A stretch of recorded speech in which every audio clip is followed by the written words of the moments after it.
Pull up a chair and get comfortable. It's time to talk about your federal benefits.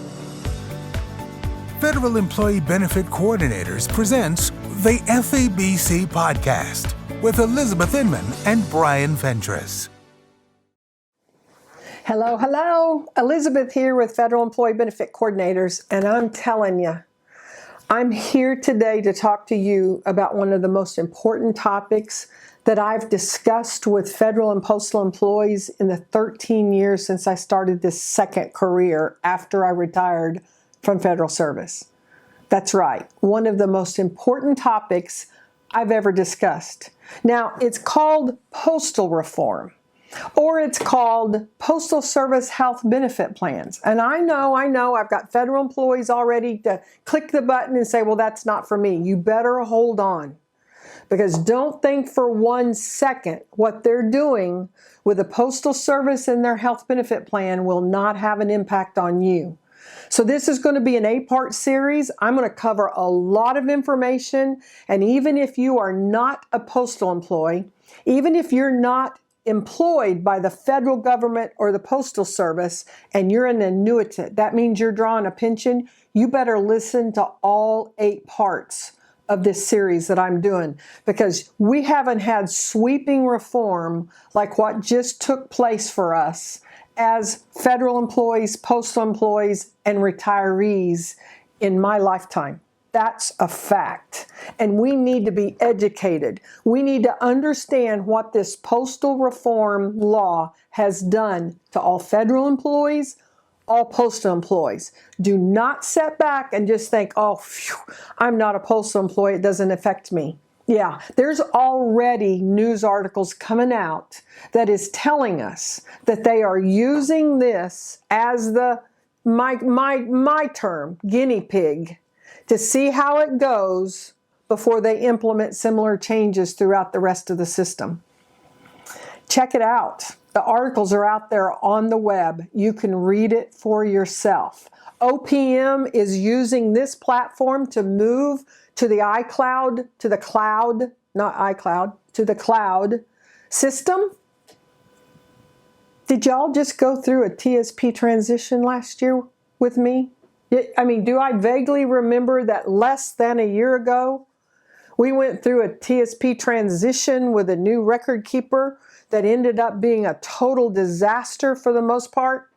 I still work with people. I had somebody in my office this week that had not been able to go in and create their My Account yet.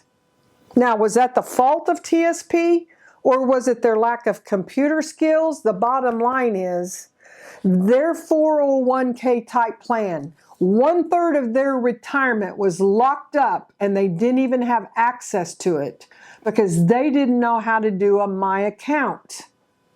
I'm here to help. I'm here to educate. I'm here to inform. And if I can, I'll answer questions. This isn't going to be an easy topic, not by any stretch of the imagination. Now, I understand postal reform as of this date in 2023 is going down as being the reform that saved the United States Postal Service. I am a FERS retiree who retired from the United States Postal Service. If it saved my organization, I'm all for it. Thank you that it saved my organization. But that doesn't mean we have to have blinders on and we have to believe that this is going to be the best thing since sliced bread moving into retirement. In moving into retirement where we have 2 fears. Fear number 1, am I going to have enough money to retire? Once I'm retired, will I have enough income? Fear number 2, what happens if something catastrophic happens to my health? Is the health coverage I have sufficient? This hits right smack dab in the heart of this. You want to know why this topic is important enough that you better listen to all 8 parts? I just told you why. Because it is at the very essence of what your life is going to be like into your golden years. how it's going to affect not just Postal Service health benefits, but federal employee health benefits as well. So I'm going to throw out some things. I'm going to throw out some things that may be kind of controversial, but this is what I hope. I hope I provoke enough thoughts within you that it causes you, first of all, to stand up and pay attention, and second of all, that you do the research yourself, and third of all, if you have questions you can't find answers for, you contact us and we'll have a conversation about it. How about that? I'll share my resources. Fair enough? Sound good? Okay, point number one. This is Federal Employee Health Benefit Plan versus Postal Service Health Benefit Plan, Part 1.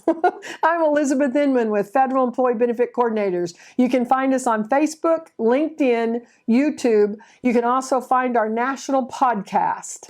Any place. I mean, we're found all over the place. You can see us talking at national conventions all over the place. My son, Brian Fentress, who's the vice president of our organization, is off this week doing 3 different national conventions as we speak. So we can be found and we can sit down and have a conversation with you.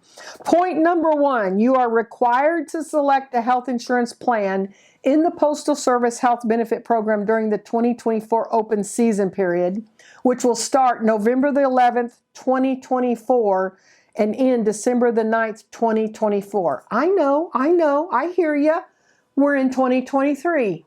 I know that. But I'm not going to wait until 2024 when it's too late for you to get your act together and understand what you're going to be looking for in that 2024 open season. You want to know what they're already predicting for this open season? This year, 2023, they're expecting land office phone calls. They're expecting the phone calls to be backed up like no other year they've ever had during open season.